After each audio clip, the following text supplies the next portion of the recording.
Allison, after the U.S. evacuation from Afghanistan in 2021, we saw a large number of U.S. service members adjusting to the reality that that war ended with a strategic loss, despite all the years of sacrifice. Can you speak to how these wars in Iraq and Afghanistan in particular impacted the group of veterans that you lead and serve, and perhaps in ways that are different than earlier generations? I mean, I'd say the first thing is, myself included, many of us served multiple deployments.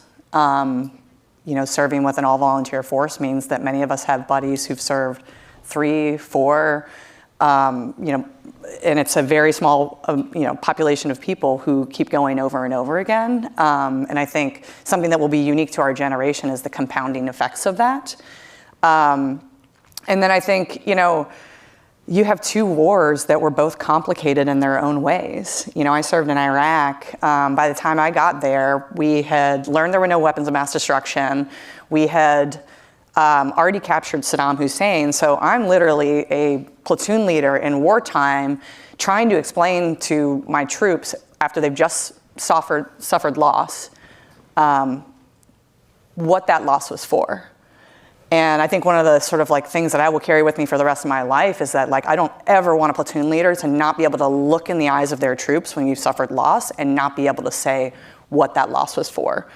And I think, as it relates to Afghanistan, I did not serve there, but I would say that the pullout was very traumatic for our entire community, even if you didn't serve there. And I think, especially we're sitting in Washington, D.C. right now, this was a withdrawal that became very political, that there were shrewd political decisions that were made inside government around it.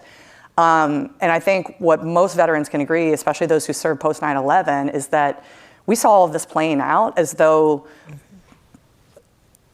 us humans weren't going to be subjected to those forces. Many of us had to be emotional support for some of our friends who just were turned upside down by the entire experience, or maybe they were friends who had interpreters reaching out to them, panicked for their lives because they thought the Taliban was going to hunt them and their families, and then also felt a personal responsibility to help them find safe harbor here and struggled to get attention and support from our government to do so. I still think, to answer your question more fully, Dan, I think as a nation, we still have some work to do to unpack both of those wars and what they've done to our generation of war veterans to make sure that we do things better the next time we find ourselves in a full-scale war.